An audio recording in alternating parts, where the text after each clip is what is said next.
Something that I think is very misunderstood is exactly how much money you need in retirement. I know that typically you'll hear the number, you need $1 million to retire, you need $2 million to retire.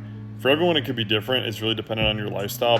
When I was a financial advisor meeting with clients, they would always ask, okay, how much can I take out in retirement? We'd analyze what their spending habits are and what they want to have in retirement. And the rule of thumb was anywhere from 3 to 4% withdrawal rate in retirement. So, for example, if you had $1 million and you took out 3% a year to basically live, that'd be $30,000 a year. Would you be able to live on $30,000 a year in retirement? Not really.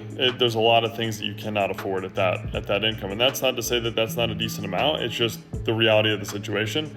If you have $2 million, 3% would be 60 grand a year.